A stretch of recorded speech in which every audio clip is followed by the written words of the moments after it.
ஓம் விக்னேஸ்வராய நமக. குலதெய்வமான ஸ்ரீ பொன்னம்பல சுவாமி, ஸ்ரீ பொன்முத்து கருப்பண சுவாமி, பாப்பாத்தி அம்மன், அங்காள பரமேஸ்வரி துணையுடன் இந்த நாள் இனிய நாளாக அமைய அனைவரின் அவரவர் குலதெய்வம் காத்து அருள் பாலித்து பிரம்மாண்ட வெற்றியை கொடுக்க வணங்குகின்றேன். இன்று பிறந்த நாள் மற்றும் திருமண நாள் காணும் அனைத்து சொந்தங்களுக்கும் என்னுடைய மனதார நல்வாழ்த்துக்களை தெரிவித்துக் கொள்கின்றேன். ஸ்ரீவாரி ஆஸ்ட்ரோ, உங்களுடைய ஆஸ்ட்ரோ சஃப்னா பேசுகிறேன். வக்ர பயிற்சி. இந்த சனி வக்ர பயிற்சினா என்ன அப்படின்னா, இங்கிலீஷில் சாட்டன் ரெட்ரோகிரேட் டிரான்சிட் அப்படின்னு சொல்லுவாங்க. அதாவது சனி பயிற்சி ஆகும்போது சில பேருக்கு 7.5 சனி, அஷ்டம சனி அப்படிங்கிறதெல்லாம் நம்ம கேள்விப்பட்டிருப்போம். அது மாதிரி வக்ரம் அப்படின்னா என்னன்னா, பின்னோக்கி செல்லுதல் அப்படின்னு அர்த்தம். பின்னோக்கி பலன்களை கொடுக்கக்கூடாது. இப்போ ஒரு 7 ஒருத்தவங்களுக்கு 8ஆம் இடத்து சனி நடக்குது அப்படின்னா 7ஆம் இடத்து சனியாக அது உங்களுக்கான பலன், அந்த 8ஆம் இடத்து சனி பலனை கொடுக்காம பின்னோக்கி திசையில் பயணிப்பார். அதுதான் சனி வக்ரம். சனி உங்களுக்கு எப்படிப்பட்ட துன்ப நிலைகளை ஒரு சில ராசிக்காரங்களுக்கு கொடுத்துருப்பார். அது யாருடைய சனிக்கும் ஒரு தண்டிக்கணும்னு முடிவு பண்ணிட்டாரு அப்படின்னா அதுலேருந்து தப்பிக்க முடியாது. அதே மாதிரி அவர் மாதிரி கொடுப்பவரும் அல்ல, அவர் மாதிரி கெடுப்பவரும் அல்ல அப்படிங்கிறது தான் விதி. சிவனாக இருந்தால் என்ன, யமனாக இருந்தால் என்ன, யாராக இருந்தால் என்ன, சனி தண்டனையிலேருந்து தப்பிக்க முடியாது.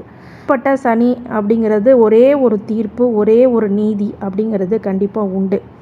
அந்த சனி பயிற்சியில் யாருக்கெல்லாம் நம்மளுக்கு சாதகமாக இருந்துச்சோ அவங்களுக்கு சில பாதகங்களும் பாதிப்புகளும், யாருக்கெல்லாம் நன்மைகள் இருந்துச்சு, யாருக்கெல்லாம் கெடுதல்கள் இருந்தது, யாருக்கெல்லாம் பாதிப்பு இருந்தோ அவங்களுக்கு இப்போது சில நன்மைகள் ஏற்படக்கூடிய வாய்ப்பு அப்படிங்கிறது கண்டிப்பாக இப்போது சனி வக்ர பயிற்சி கொடுக்கும். கஷ்டப்பட்டுட்டேங்க, இனிமேல் வருகின்ற வக்ர பயிற்சியாவது எனக்கு ஏதாவது நல்லது பண்ணுமா அப்படின்னு ஒவ்வொரு ராசிக்காரங்களும் காத்திருக்கக்கூடிய அந்த நிலை எனக்கு புரியுது. அதே மாதிரி இந்த சனி வக்ர பயிற்சி உங்களுக்கு நற்பலன்களை கொடுக்குமா, கெடுபலன்களை கொடுக்குமா அப்படிங்கிறத நான் கண்டிப்பாக ராசி ரீதியாக, உங்கள் நட்சத்திர ரீதியாகவும் உங்களுடைய தசாபுத்தி இருப்பை பொறுத்தே அந்த பலன்கள் அமையும் அப்படிங்கிறது உண்மை. இந்த சனி வக்ரம் தசாபுத்தி ரீதியாகவும் சொல்லும் போது மிகப்பெரிய நல்ல பலன்களை உங்களுக்கு கண்டிப்பாக நேரடியாக கொடுத்து விடுவார் அப்படிங்கிறது தான் உண்மையான விஷயம். இந்த சனி வக்ரம் எப்போங்க அப்படின்னு கேட்டிங்கன்னா, ஜூன் 29 நவம்பர் 15 வரைக்கும் தன்னுடைய ஜூன் 29 சொந்த ராசியான கும்பராசியிலே நடக்க போகிறது அந்த சனி வக்ரம். அதுக்கு எதிர் திசையில் தன்னுடைய நவம்பர் 15 வரை கும்பத்தில் வக்ர நிலையிலே பயணிப்பார் அப்படிங்கிறது தான் உண்மையான விஷயம். சூழ்நிலையில் சில ராசிக்காரங்க சனி பகவான் சிறப்பு அருள் கிடைக்கக்கூடிய காலகட்டம் அப்படின்னு சொல்லலாம். இந்த ராசிக்காரங்களுக்கு வேலை மற்றும் வியாபாரத்தில் எப்படிப்பட்ட பதவி உயர்வா, சம்பள உயர்வு அப்படிங்கிறதெல்லாம் கிடைக்கும் அப்படிங்கிறது முழு விவரமாக 40 நாட்கள் பயணிக்கக்கூடிய இந்த கும்பராசியில் 2023ஆம் ஆண்டு ஆரம்பித்த இந்த பயணமானது இப்போது ரெட்ரோகிரேட் வக்ர நிலையில் பின்னோக்கி செல்ல போகிறார். அதனால் போகிறது. சனி வக்ரமாக தான் அது தாக்கம் அனைத்து ராசிக்கும் காணப்படும். அது மாதிரி ஒரு சில ராசிக்காரர்களுக்கு அது பொற்காலமாக மாறக்கூடிய ஸ்தான பிராப்தம் இருக்குது. மேலும் நிதி நிலைமை, நல்ல உயர்வு, தொழிலில் முன்னேற்றம் அப்படிங்கிறது ஏற்படும். மிதுன ராசிக்காரங்க மிருகசீரிஷம், திருவாதிரை, புனர்பூச நட்சத்திரங்களை உள்ளடக்கிய ஒரு ராசி அப்படின்னு சொல்லலாம். இந்த மிதுன ராசிக்காரங்க இந்த சனி வக்ரமானது இந்த வக்ர பயிற்சி மூலம் நிறைய பொருளாதார பலன்கள் கிடைக்க போகிறது. முழுக்க பொருளாதாரத்துக்கான பயிற்சி என்று கூட உங்களுக்கு சொல்லலாம் அப்படின்னு சொல்லலாம். நிறைய பண பொருள் அப்படிங்கிறது உங்களுக்கு சேரக்கூடியதாகும். பண ரீதியாக உங்களுக்கு மிகப்பெரிய அளவில் பலன்கள் கிடைக்கப்படும். 1ஆம் தேதியிலேருந்து 5ஆம் தேதிக்குள்ளே சம்பளம் வாங்கிட்டு அது சம்பளத்தை காலி பண்ணிவிட்டு அப்புறம் கடனை வாங்கக்கூடிய நிலை அப்படிங்கிறது இனிமேட்டு இப்படி கிடையாது. அதே சமயம் உங்களுக்கு திருமண வாழ்க்கையில் பிரச்சனைகள் வரக்கூடிய நிலை இருக்கிறதுனால திருமண ரீதியாக உங்களுக்கு பல குழப்பங்கள் ஏற்படலாம். சில சமயங்கள் பொன் பார்ப்பதில், மாப்பிள்ளை பார்க்குறதுல கூட சிக்கல் ஏற்படக்கூடியதாகவும், போக்குவரத்தில் கவனமாக இருக்கக்கூடிய, நிலம் வாங்குறதில், கடன் வாங்குறதுல கவனமாக இருக்கணும். அதே மாதிரி நம்பி கையெழுத்து போடக்கூடாது, ஜாமீன் கையெழுத்து போடக்கூடாது. குழந்தைங்களுக்கு வரன் தேர்வுக்கு செய்யும் போது கொஞ்சம் ஜாக்கிரதையாக இருக்கக்கூடிய காலப்பிராப்தம். பொதுவாகவே இவங்களுக்கு செவ்வாய் திசை மிருகசீரிஷத்துக்கு ஆரம்ப திசை, மிதுன ராசிக்கு திருவாதிரை நட்சத்திரக்காரங்க ராகு திசை ஒரு ஆரம்ப திசை, புனர்பூசத்துக்கு குரு திசை ஆரம்ப திசை. பொதுவாக செவ்வாய் திசையிலேருந்து ராகு திசை வரைக்கும் பலன்கள் எப்படி இருக்கும் அப்படின்னு கேட்டிங்கன்னா, இவங்களுக்கு சனி வக்ரம் அப்படிங்கிறது ஒரு சின்ன 100% கெடுதல் இருக்கிற இடத்துல 50% நன்மைகளை கிடைக்கக்கூடிய காலகட்டம் அப்படின்னு சொல்லலாம் இந்த சனி வக்ரம்.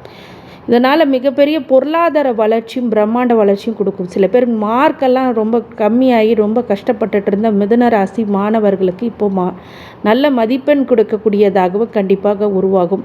நீங்கள் சிரத்தை எடுத்தீங்க அப்படின்னா 200% சிரத்தை எடுத்தீங்க 100%ஆவது ஜெயிச்சுட்டு போயிடுவீங்க. அந்த மாதிரி விஷயங்கள்லாம் இந்த செவ்வாயிலேருந்து செவ்வாய் தசையும் ராகு திசையும் உங்களுக்கு பண்ணும். இந்த செவ்வாய் ராகு உங்களுக்கு நன்மை பண்ணுமா அப்படின்னா 11க்கு செவ்வாய் 11க்கும் 6க்கும் உடையவர். அதே மாதிரி ராகு ஒரு நிழல் கிரகம் அப்படிங்கும்போது உங்கள் ஜாதகத்தை பார்த்து முழு பலன்களை சொல்ல முடியும். ராகு திசைனா ஒரு தனி சாப்டரே இருக்குது. அதை பற்றி பின்வரும் காலங்களில் நீங்கள் ஸ்பெஷல் ப்ரெடிக்ஷன்ஸ் போடுற அந்த ப்ரெடிக்ஷன்ஸ் எல்லாம் நீங்கள் பாருங்கள். அந்த ராகு திசை உங்களுக்கு அவயோக திசையாக இருந்தால் மட்டும்தான் பலன்களை மாற்றி கொடுக்கும். ராகு ஒரு வக்ர கிரகம்னு கூட சொல்லலாம். இது ரெட்ரோகிராட் மாதிரி. ராகு இயற்கையாகவே ஒரு பின்னோக்கிய கிரகம் அப்படிங்கிறதுனால ஜாதகத்தில் எப்படிப்பட்ட பலன்கள் நடக்கும்.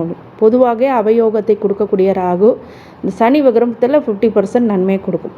அடுத்தது குரு திசையை சந்திச்சுட்டு இருக்க மிதுன ராசிக்காரங்களுக்கு 7க்கும் 10க்கும் உடையவர் அப்படிங்கிறது சொல்லலாம். புதனுக்கு ஆகாத குரு அப்படிங்கிறதுனாலும் ஒரு சில கணவன் மனைவிக்கிடையே ஒரு சில சிக்கலான போக்குகள் அப்படிங்கிறது வரும்.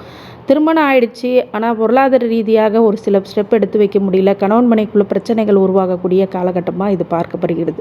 அப்படிங்கும்போது எதுலேயுமே கவனமாக இருக்கக்கூடிய விஷயங்கள். 3ஆம் நபர் தலையீடு இல்லாமல் பார்த்துக்கிறது இந்த குரு திசையில் ரொம்ப நன்மையை கொடுக்கும். குரு நல்லவர் தான், ஆனால் குரு இருக்கிற இடத்த பொறுத்தே பலன் கொடுப்பார்.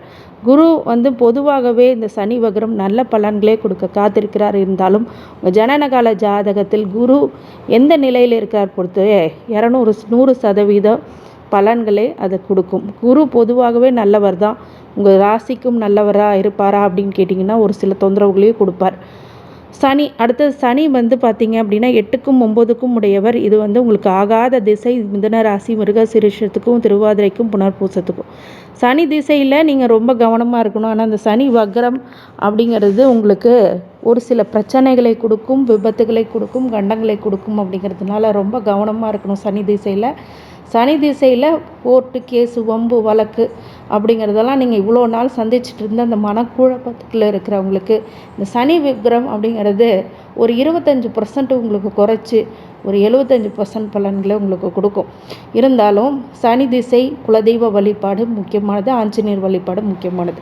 அதனால் சனி திசையில் கவனமாக இருங்க. புதன் திசை அப்படின்னு சொல்லும் போது உங்களுடைய ராசியாதிபதி திசை அப்படின்னு சொல்லலாம், 4க்குடையவர் அப்படின்னும் சொல்லலாம். அப்படிங்கும்போது இந்த புதன் திசை மிகப்பெரிய யோகங்களை கொடுக்க காத்திருக்கிறது அப்படின்னு சொல்லலாம். அனைத்து வகையிலுமே வெற்றிகளை கொடுக்கும். சனி திசை போல் புதன் திசை இல்லாமல் அதிலேருந்து மீண்டு வரக்கூடிய திசையாக இந்த புதன் திசை கண்டிப்பாக இருக்கும். கேது திசை பொதுவாகவே கேது திசை இருந்துச்சு அப்படின்னா கண்டிப்பாக இந்த காலகட்டத்தில் ரொம்ப கவனமாக இருக்கணும். இறை வழிபாட்டில் உங்கள் நோக்கத்தை பண்ணணும். அதே மாதிரி இல்வாழ்க்கை, சுற்றுலா அப்படி போன்ற இன்பகரமான விஷயத்தில் கான்சென்ட்ரேட் பண்ணாமல் தெய்வ வழிபாட்டில் முன்னோக்கி இருங்க. அது உங்களை முன்னேற்றத்துக்கு மட்டுமே கொடுக்கும் அப்படின்னு சொல்லி அடுத்தது சுக்கிர திசை வர்ற காலத்தில் பார்த்தீங்க அப்படின்னா சுக்கிர திசையை சந்திச்சுட்டு இருக்கவங்க உங்கள் ஜாதகத்தில் சுக்கிரன் நல்ல பலன்களாக இருக்கும்போது 11ஆம் இடத்துல இருக்குது, நல்ல சுபிட்சமான பலனோட சுக்கிரன் இருந்தார்னா மிகப்பெரிய யோகத்தை இந்த சனி வக்ரம் அள்ளி கொடுக்க காத்திருக்கிறது. வீடு, மனை, யோகம், ஆடை, ஆபரணங்கள் அப்படிங்கிறதெல்லாம் கொட்டி கொடுக்க போகிறது இந்த சுக்கிர திசை. பொதுவாகவே சுக்கிர திசை உங்கள் மகன்களுக்கு ஒரு நல்ல ஒரு வாழ்க்கையை அமைச்சு கொடுக்குறவங்களும் இருப்பீங்க.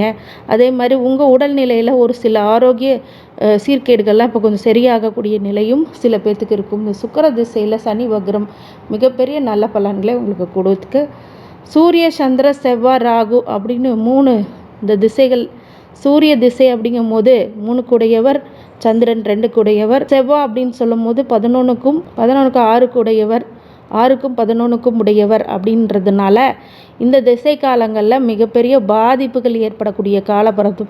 சூரிய சந்திர திசை சனி வக்ரம் மிகப்பெரிய யோகத்தை கொடுக்கறது அப்படிங்கிறதுனால மன நிம்மதி, மன தைரியம் அப்படிங்கிறத அதிகரிக்கக்கூடும். செவ்வாயும் உங்களுக்கு நல்ல பலன்களே கொடுத்துருவார். ராகு திசையில் மட்டும் கொஞ்சம் கவனமாக இருங்க. இந்த மிதுன ராசி மிருகசீரிஷம் திருவாதிரை புனர்பூச நட்சத்திரத்துக்கான அனைத்து வளங்களையும் நலன்களையும் ஆரோக்கியத்தையும் கொடுக்க வேண்டும் என்று என் பெருமான் ஸ்ரீவாரி பெருமாளை வேண்டி வணங்குகின்றேன். வாழ்க வளமுடன். நன்றி.